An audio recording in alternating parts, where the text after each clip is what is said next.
Buonasera a tutti. Vi chiedo di alzarvi in piedi, di stare in piedi in questo momento che inizieremo con un nostro momento di lode, con un nostro momento in cui offriamo al Signore il nostro cuore, in cui possiamo portare all'altare di Dio tutto quello che abbiamo vissuto questa settimana. Quindi lasciatevi toccare dallo Spirito Santo e che davvero possa essere un sabato ripieno della sua presenza. Preghiamo per iniziare. Signore Padre, ti ringrazio per questa sera. Signore, ti ringrazio per l'opportunità, la libertà che ci dai di poterci incontrare nel tuo nome, di poter lodare il tuo nome, di poterti adorare liberamente, Padre. Davvero ti chiedo che per ogni persona qui presente che possano ascoltare la tua voce, che possa arrivargli di dritta al cuore e che possa essere un momento di intimità insieme a te, Padre, nel nome di Gesù. Amen.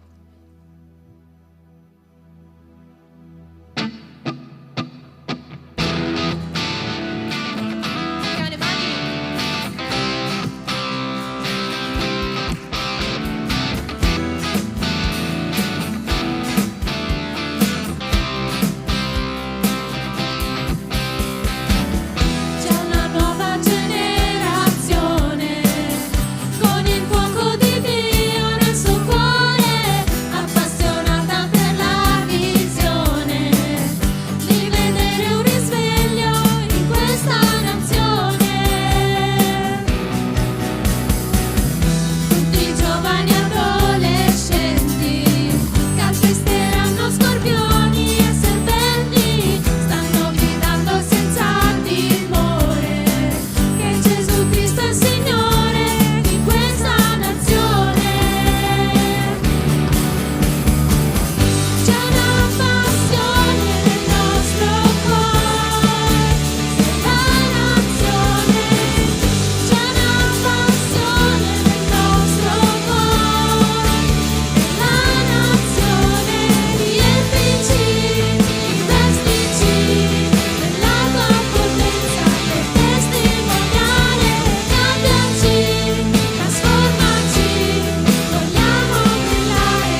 Volevo pregare in questo momento di lode e adorazione. Chiudete i vostri occhi in questo momento e sentite la presenza del Signore in questa chiesa. Signore, io ti ringrazio per tutte le persone qua presenti, ti ringrazio per loro, per le loro vite, Signore, perché sono venute qua in chiesa a lodarti, a sentire te, Signore, a sentire la tua voce. E benedici le loro vite, che possono veramente sentire la tua presenza, sentire la tua accoglienza in questa chiesa. Ti ringrazio per tutti questi giovani, per questi adolescenti, per questi adulti, per tutte queste persone che sono riunite qua in questo momento, che vogliono te, vogliono sentire la tua voce e vogliono fare di tutto per arrivare a te, Signore. Fa che loro veramente possano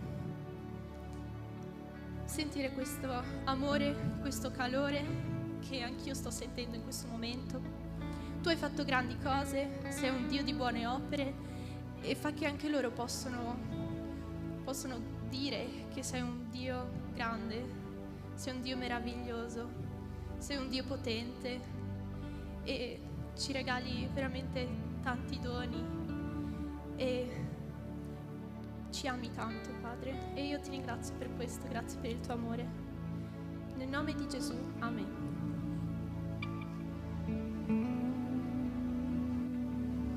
Sei la parola dal principio, una colla altissimo,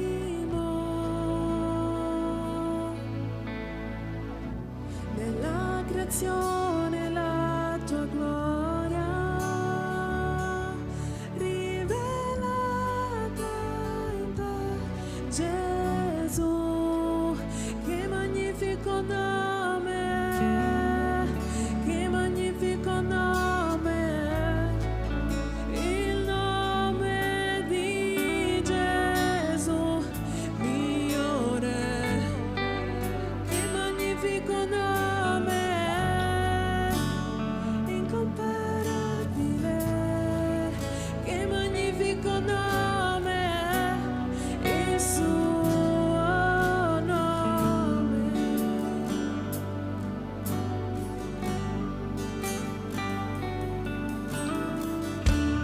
Per averci più vicino, sei sceso in terra qui tra noi, perdonati dal tuo amore, cosa ci dividerà? Che splendido nome, che splendido nome, il nome di Gesù, mio Re, che splendido nome, incomparabile, che splendido nome, il suo nome, che splendido nome, il suo nome.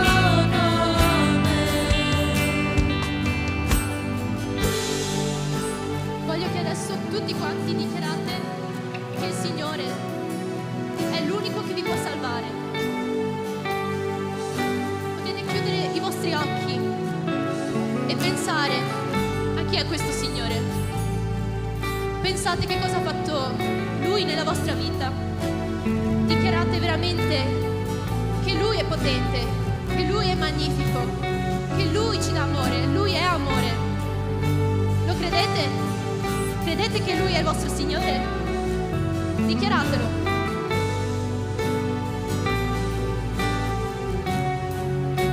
La morte è vinta, il velo è spezzato, la tomba è vuota per sempre, il cielo proclama la tua gloria, perché sei risorto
Gesù, tu preghi per noi, i tuoi angeli hai mandato, da te noi prendiamo forza, la corona hai vinto tu.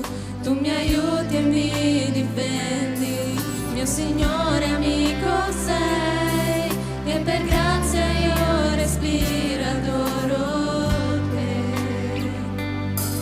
La grandezza tua proclamo, al tuo nome mi inginocchio, la paura è andata via, la corona hai vinto tu. La tua gloria riempie il tempio, la tua potenza è su di me, e per grazia io respiro e adoro te. Alleluia,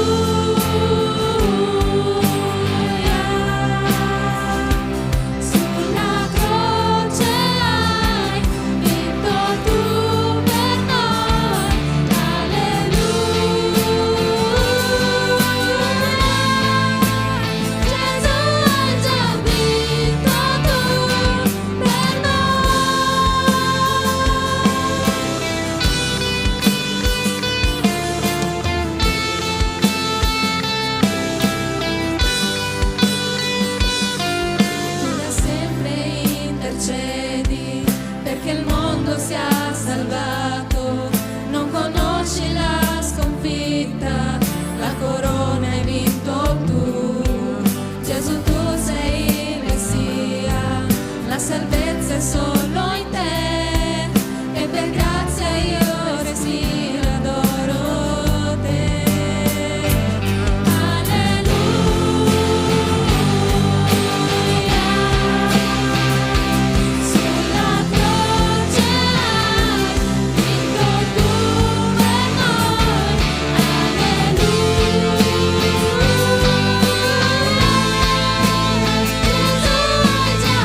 Va bene, ok. Vi vedo un po'. Preghiamo, va bene? Signore, grazie per questa lode. So che hai smosso i cuori di queste persone qua presenti e sono sicura che potrai ancora entrare nelle loro vite e che loro possono veramente sentire te, e dopo questa lode, dopo questa adorazione, che si sia smosso qualcosa in loro. Ti ringrazio perché ci riunisci qua e in questo momento questa chiesa è piena di te, piena di pace, piena di amore, e perché io so che tu hai spezzato queste catene, io so che hai fatto di tutto che il nemico se ne possa andare via, Signore, perché ogni cosa si può fare nel tuo nome. Io credo in questo, ogni cosa è possibile. Benedici questo culto, benedici ogni persona qua presente per le loro vite, per le loro famiglie, benedici il culto che faremo oggi, Signore, benedici la persona che predicherà oggi, Signore. Tutto è fatto per un motivo, non è niente casuale, e tutte queste persone sono venute qua per uno scopo, per te, Signore.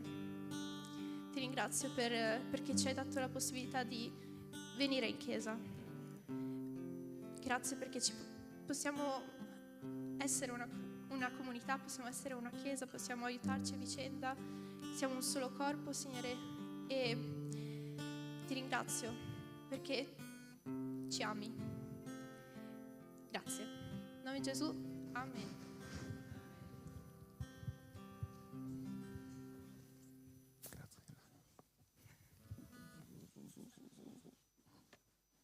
Uno, due, ok. Vorrei iniziare ringraziando il fenomeno, che rimarrà anonimo, anche se credo di sapere chi è, che ha deciso di tirare fuori dal deposito questo leggio. So che a qualche pastore può non piacere il leggio di legno, il puffuto di legno. A me piace un sacco, perché arriva più o meno all'altezza che desidero. È bello, è pesante, mi piace. E ripensando a questo pulpito, c'è un pensiero che possiamo fare insieme. Questo pulpito può essere visto come un simbolo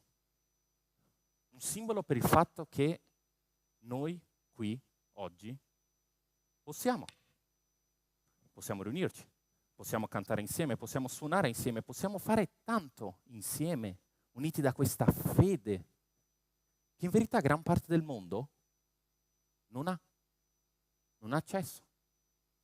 E addirittura chi ha accesso a questa fede, purtroppo, può non avere questa possibilità che abbiamo.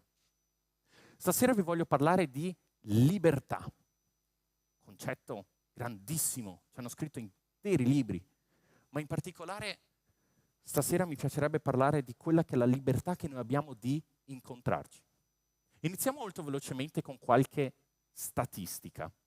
Nel mondo, ad oggi, alla fine del 2023, quando hanno fatto i conteggi, ci sono più di 365 milioni di cristiani perseguitati.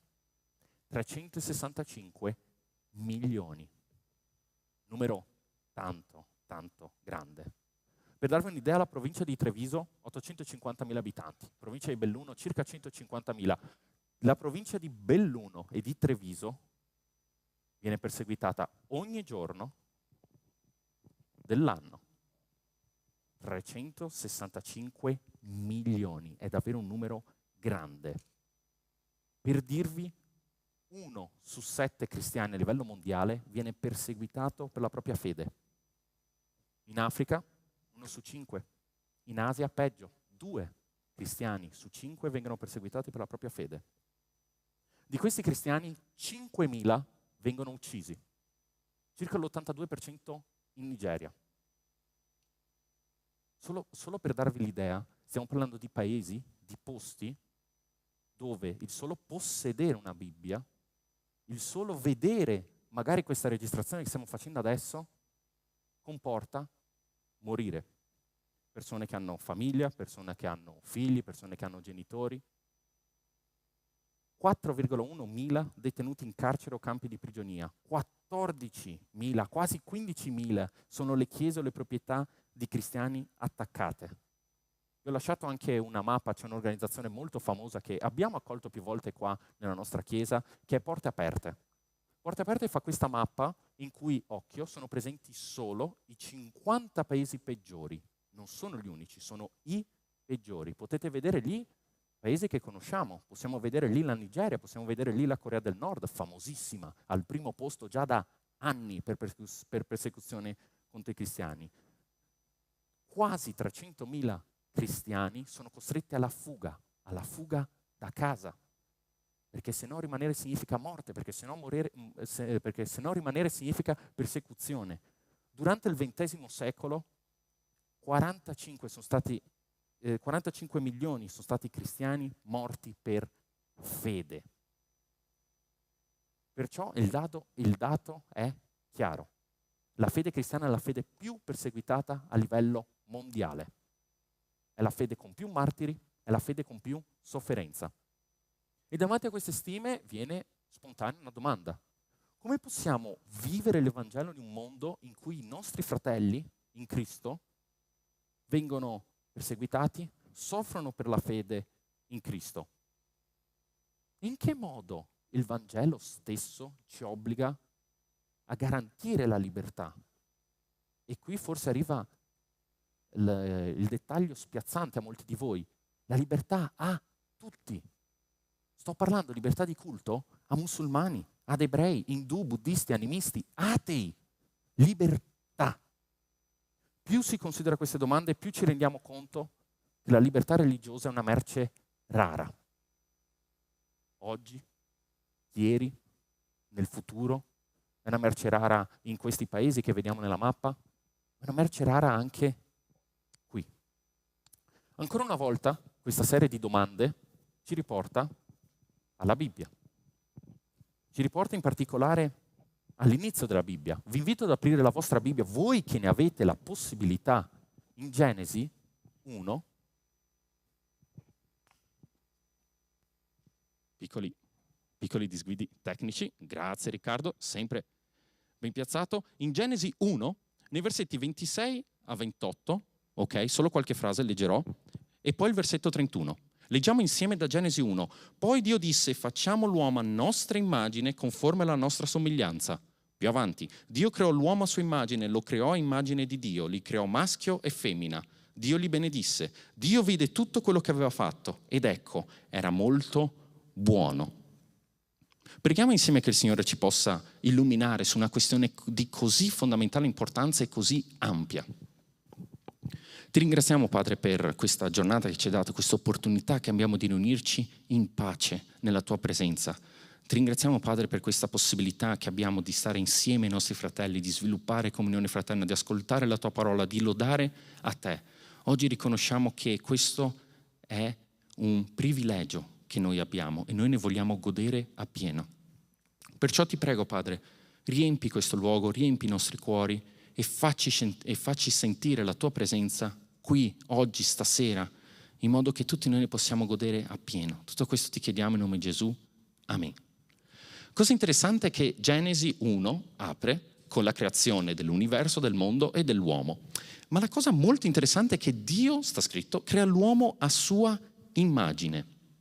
Cosa implica questo? Implica che l'uomo è dotato di una capacità unica di conoscerlo ed è anche fornito di un innato desiderio di conoscerlo. Qualsiasi essere umano qui su questa terra, nel passato, nel presente e nel futuro, ha la possibilità di conoscere Dio e ha il desiderio di conoscere Dio. Di conseguenza, una delle principali libertà umane è la libertà di poter perseguire questo desiderio, perseguire questa ricerca. Questa ricerca è una parte essenziale dell'esperienza umana. Toglierla vuol dire compiere uno dei crimini peggiori che si possa essere fatto ad un uomo. E questa è la possibilità di chiedere domande fondamentali, domande di estrema importanza. Da dove vengo? Perché sono qui? Com'è che mi devo comportare? Come devo vivere la mia vita? C'è uno scopo più alto? C'è qualcosa effettivamente da fare? Ovviamente le persone davanti a questa possibilità formeranno opinioni diverse, ma tutto questo è dentro al piano di Dio, perché questa è la libertà che Dio stesso ci ha dato. Perché se andiamo a leggere in Genesi, di nuovo, in particolare nel capitolo 2, nel versetto 16 sta scritto: Dio il Signore ordinò all'uomo. Fermiamoci subito. Ordinò all'uomo. Dio, il Signore, l'Onnipotente. Perché dover fare una creatura per poi ordinarle di non fare qualcosa? Dio Onnipotente poteva semplicemente fare quell'albero invisibile, no? Continuando a leggere: mangia pure da ogni albero del giardino, ma dell'albero della conoscenza del bene e del male non ne mangiare, perché nel giorno che tu ne mangerai certamente morirai. Qui Dio sta dando la possibilità ad Adamo ed Eva di agire secondo quello che era il loro desiderio. Questo è importantissimo, perché questo implica che la libertà di scelta, la libertà di poter scegliere anche davanti a un Dio, anche davanti all'Onnipotente, anche davanti all'intero mondo creato, è un diritto inalienabile dell'uomo. Non può essere rimosso in nessun modo. E anche davanti alla scelta della disobbedienza, Dio, l'Onnipotente, di nuovo, cosa poteva fare? Beh, la prima cosa che mi viene in mente, cancellare, far tutto da capo. Potevano? Erano solo passati, idealmente, 7 giorni. Poteva rifarli da capo. Eppure davanti alla disobbedienza, Dio non decide di distruggere, non decide di eliminare, non decide di eradicare suo diritto, perché in quanto creatore ha il pieno diritto sulle proprie creature, ha lasciato spazio alla libertà umana. Anche sapendo che dal momento in cui l'uomo aveva tradito la sua fiducia una volta, l'avrebbe tradita 2, 3, 1000 volte, Dio ha lasciato la libertà di scegliere. Questa realtà non è solo evidenziata in Genesi, ma viene evidenziata di nuovo e di nuovo nelle scritture. Principalmente parlando di Gesù, nelle scritture, troviamo più e più volte il messaggio, no? Questo messaggio di speranza, questo messaggio della nostra fede, questo nucleo fondamentale in cui noi spesso battiamo ancora. Dio esiste, Dio è qui, Dio vuole avere un rapporto con te, Dio ti ama. Accetta Gesù, accetta il Messia, accetta questa verità. Eppure nessuna di queste volte è mai stato stabilito un ordine. Gesù stesso, il Messia, il figlio di Dio, uomo, insegnava e invitava le persone a riceverlo. Offriva una scelta alle persone che lo stavano ascoltando sotto forma di: puoi seguire i miei comandamenti, puoi seguire quello che dico, puoi fare quello che dico, oppure no. Di nuovo, il Messia, la persona più importante secondo la nostra fede. In più, in un momento in cui addirittura le persone rifiutano l'ingresso di Gesù nel proprio villaggio, in Samaria, i discepoli subito arrivano a Gesù: Gesù, per favore, mandiamo giù un fuoco dal cielo, bruciamoli, questi non meritano di vivere. E Gesù cosa fa? Li rimprovera. Andiamo a leggere insieme in Luca 9, capitoli 53 e 55. Ma quelli non lo ricevettero perché era diretto verso Gerusalemme. Qui stiamo parlando della Samaria, abitata dai Samaritani. Fra ebrei e Samaritani c'è una faida generazionale che non finiva mai più, ma che, per farvela molto molto semplice, uno odiava l'altro e l'altro voleva che l'altro morisse, molto semplicemente. Continuando al versetto 54. Veduto ciò, i suoi discepoli Giacomo e Giovanni dissero: Signore, vuoi che diciamo che un fuoco scenda dal cielo e li consumi? Ma egli si voltò verso di loro e gli sgridò: il Signore, l'Onnipotente, quello che era, è la verità, la via, la verità, la vita. Per un momento dice no, loro hanno una scelta. Nel capitolo dopo, in Luca 10, quando Gesù manda i discepoli, specifica molto accuratamente cosa fare in caso una città, una casa rifiuti l'ingresso di questi discepoli. Non dice di mandare fuoco, non dice di vendicarsi, non dice di far giustizia, che sia divina o che sia umana, non dice di far giustizia, ma dice semplicemente di sbattere via la polvere dai propri calzari, dichiarare a quella casa, a quelle persone, la parola del Signore si è avvicinata a voi e andarsene. È qualcosa di incredibile, no?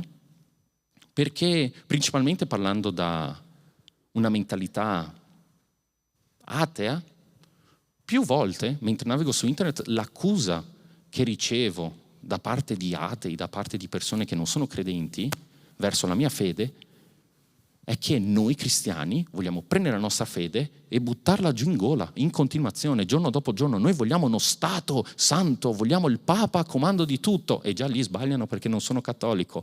Ma comunque io voglio uno Stato religioso, voglio un'altra crociata. E non è assolutamente vero.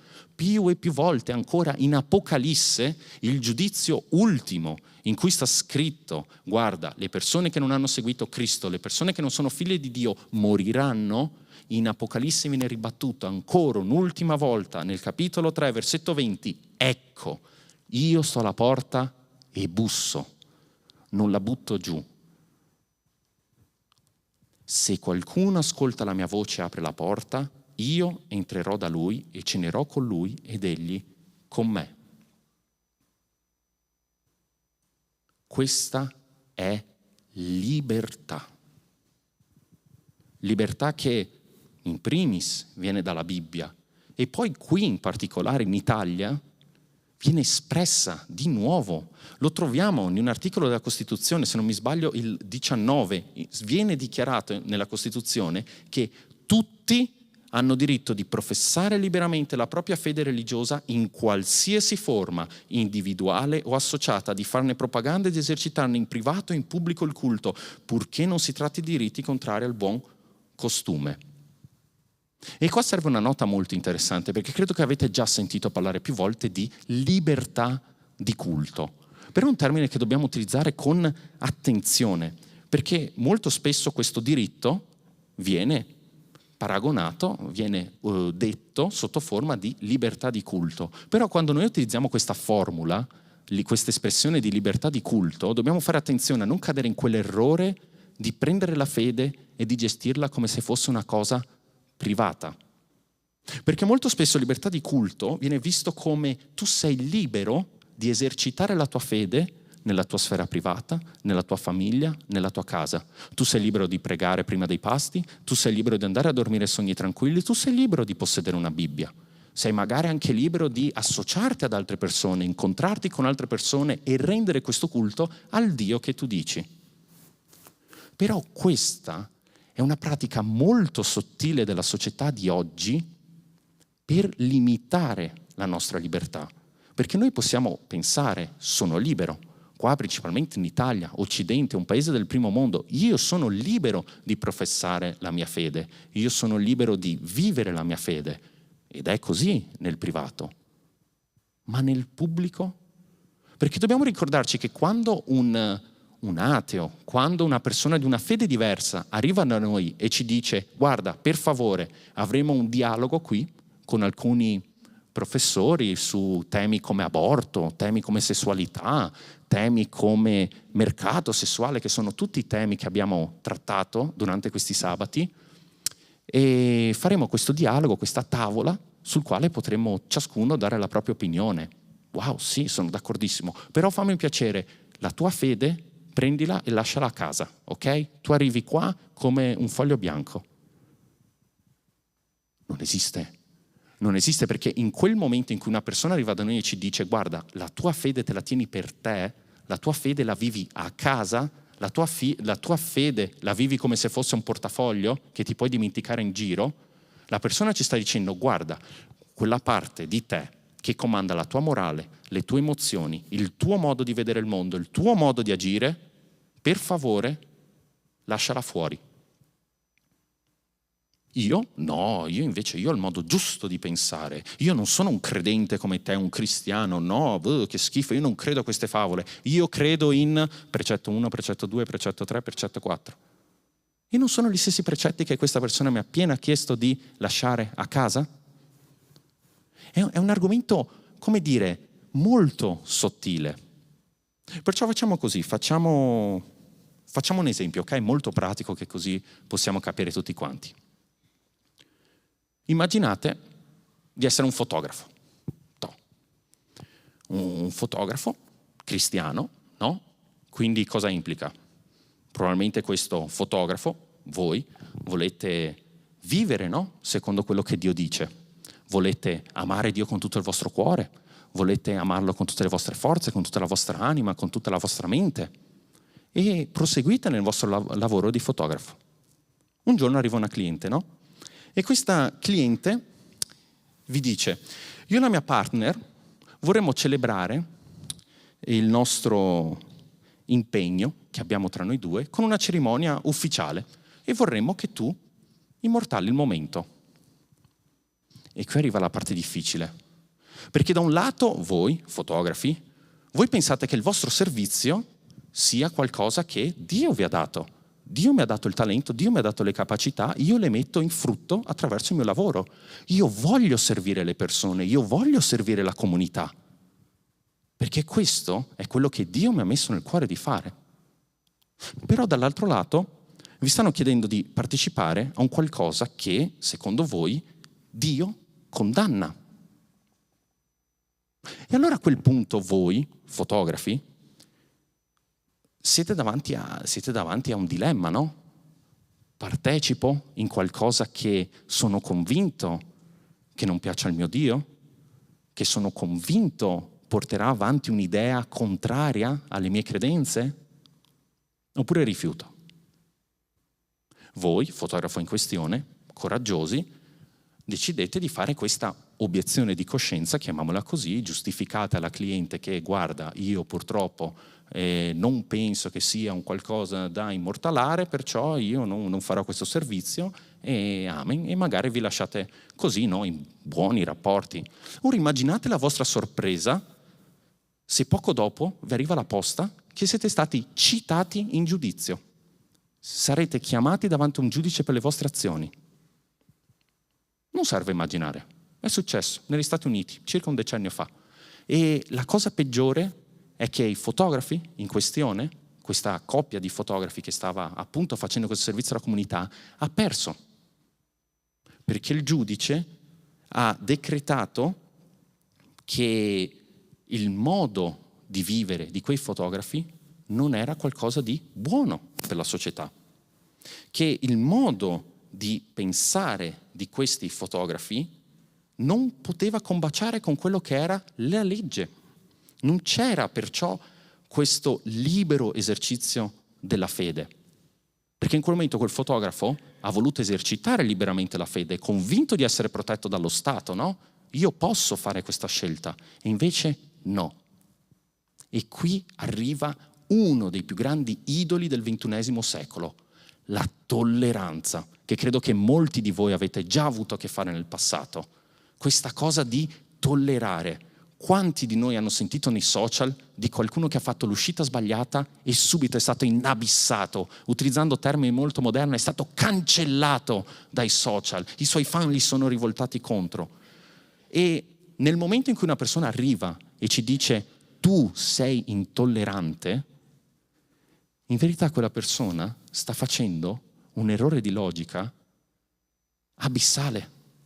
Perché nel momento in cui molto spesso mi è successo nella mia vita, dico sono un cristiano, subito arrivano le solite frasi. Ah, sei un bigotto? Ah, sei all'antica? Tu sei un oppressore? Tu sei intollerante.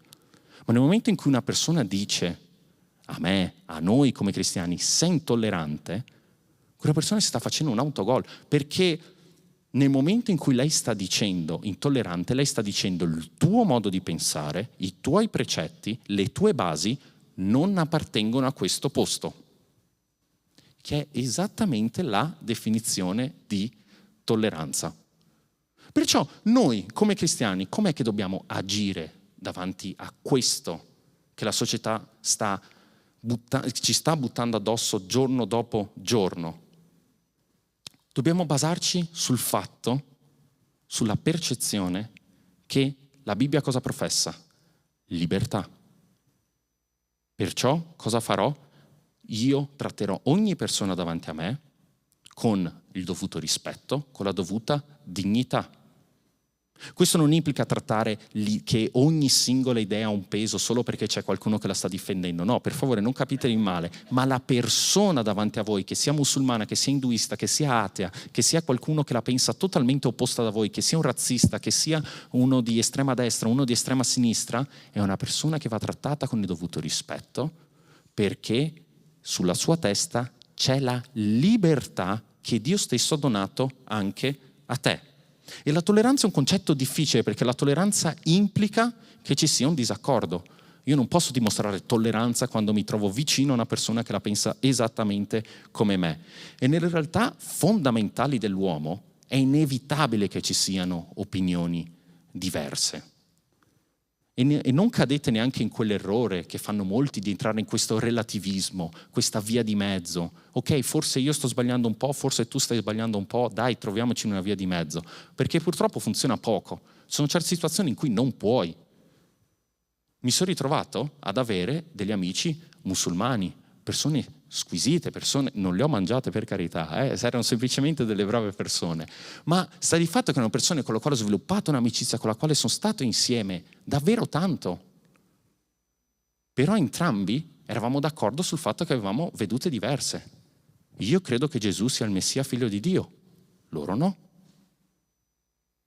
Loro credono che Maometto sia il profeta prediletto, io no. Io credo che Gesù è Dio, loro no. E su questo è impossibile trovare vie di mezzo.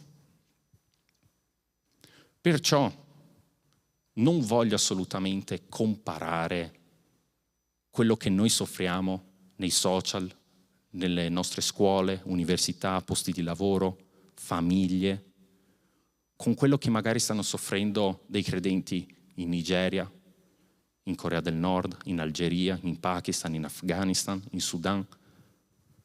Perché ovviamente stiamo parlando di cose diverse. Lì si sta parlando di morire per fede, di essere immolati come martiri. Però quando vedo nel mondo questo odio, sia di forma fisica, sia di forma intellettuale, posso ripensare con fede a quello che la Bibbia dice a tal proposito, e in particolare ad Ebrei 11. Ebrei 11 è un capitolo bellissimo, se poi avete tempo leggetevelo, perché in Ebrei 11 viene non solo data la definizione di fede, ma tanti grandi esempi. Ed Ebrei 11 finisce nei versetti 37-38 con qualcosa di effettivamente pesante. Leggiamo insieme. Furono lapidati, questo parlando di tutti gli esempi che ha appena dato, segati, uccisi di spada, andarono attorno coperti di pelli di pecora e di capra, bisognosi, afflitti, maltrattati, di loro il mondo non era degno, erranti per deserti, monti, spelonche e per le grotte della terra.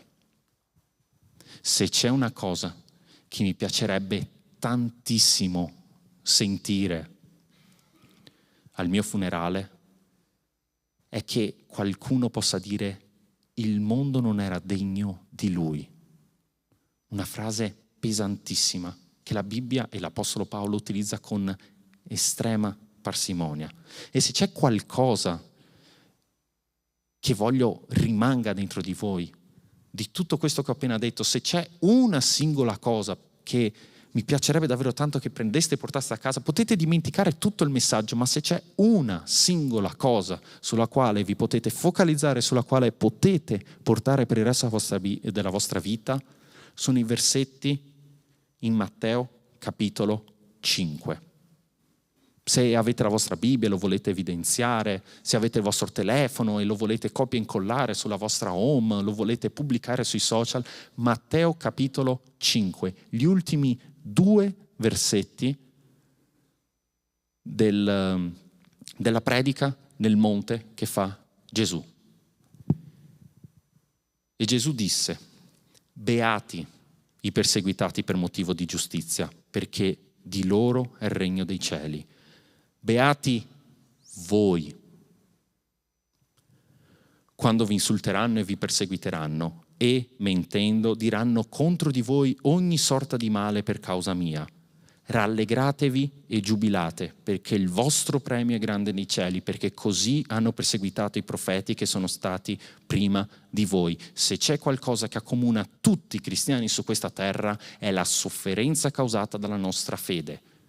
La Bibbia è limpida e cristallina a riguardo. Voi soffrirete a causa del mio nome, voi starete male, vi perseguiteranno, vi sputeranno addosso, vi uccideranno se potranno, ruberanno i vostri beni, distruggeranno le vostre famiglie, faranno di tutto solo perché seguite il mio nome. Però la cosa sulla quale mi voglio concentrare non è tanto questo, non è tanto la paura, non è tanto quel sentimento che vi viene alla gola quando dovete parlare di Cristo a un amico, non è quel sentimento che vi impone di bloccarvi e di fare quel sorrisino un po' garbato quando qualcuno dice qualcosa di scomodo, ma il versetto 12 quando sta scritto rallegratevi e giubilate perché il vostro premio è grande nei cieli, perché così hanno perseguitato i profeti che sono stati prima di voi. Se oggi tu stai soffrendo a causa di Cristo, rallegrati. Se oggi tu stai sentendo la pressione al lavoro o all'università o a scuola o nel gruppo di amici, rallegrati, giubila, perché vuol dire che tu stai facendo un buon lavoro. Il diavolo non viene per distruggere, per far pressione su qualcuno che non sta fruttificando. Il ladro non va e cerca di entrare in una casa vuota. Se tu stai sentendo queste pressioni, se tu sei nella sofferenza, se conosci qualcuno che ad oggi sta soffrendo, è perché quel qualcuno sta seguendo Cristo. È perché tu oggi stai facendo la stessa strada che i profeti prima di te hanno fatto. Perciò in questo momento di preghiera per concludere il nostro culto, vorrei principalmente concentrarmi nel benedire queste persone nella sofferenza, nel ringraziare il Signore perché noi abbiamo una possibilità che pochi altri hanno. Ci sentiamo bene qui, nelle nostre case, nelle nostre chiese, però lì fuori c'è gente che non ha tutto questo. E non dobbiamo tanto sentirci in colpa, ma quanto giubilare insieme a loro perché loro stanno facendo l'opera di Dio. Perciò chiudiamo i nostri occhi e preghiamo insieme. Ti ringrazio, Padre, per tutto quello che fai. Ti ringrazio, Padre, per i privilegi che noi abbiamo, per le nostre Bibbie, per le nostre chiese, per le nostre comunità. Ti ringrazio, Padre, perché noi abbiamo case nel quale tornare, abbiamo famiglie che ci vogliono bene, abbiamo persone che ci stimolano, abbiamo persone che ci insegnano, abbiamo persone che lodano insieme a noi nel momento della difficoltà. Noi ti ringraziamo di tutto questo, Padre, perché riconosciamo che noi siamo fortunati, noi siamo benedetti da te. Ti ringraziamo, Padre. Inoltre, Padre, noi ti chiediamo umilmente che tu possa volgere il tuo sguardo verso i nostri fratelli nella difficoltà, i nostri fratelli che stanno affrontando morte, persecuzione, furti, distruzione. Ti prego, Padre, dona in loro pace nel cuore, dagli loro la gioia, dagli loro l'allegria necessaria per affrontare questi momenti. Padre, ti supplico, benedici queste persone che si stanno adoperando anche oggi a proclamare la tua parola, a condividere il tuo Vangelo. Padre, ti supplico, benedici queste opere, questi servi che hanno deciso di pagare con il sangue la fede per te. Supplico, Padre, benedici i nostri fondi quando li mandiamo nei paesi in necessità, quando li mandiamo a dei cristiani che stanno lottando per portare un po' del tuo amore, riflettere quel santo amore che tu ci hai donato per primo. Ti supplico, Padre, benedici quelle risorse, benedici quelle persone. Aiutaci a vedere con gioia come tu ci insegni. Ti chiediamo inoltre, Padre, perdono per tutte quelle volte che ci siamo zittiti. Ti chiediamo perdono per tutte quelle volte in cui ci siamo dimostrati deboli e non abbiamo proclamato ad alta voce il tuo Vangelo, ci siamo zittiti davanti a una società che ci vuole in silenzio, davanti a una società che ci vuole muti per la tua parola. Tutto questo noi ti chiediamo in nome di Gesù. Amen. Invito qui davanti il gruppo di lode per il nostro momento di decime e di offerte. e ricordando in questo momento non abbiamo qua disponibile, ma sempre quello che ormai abbiamo chiamato il maialino missionario, questo salvadanaio di fondi che vogliamo dedicare a queste persone che stanno lottando contro fame, contro povertà, contro guerra. Perciò alziamoci in piedi e cantiamo insieme.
Chiesa.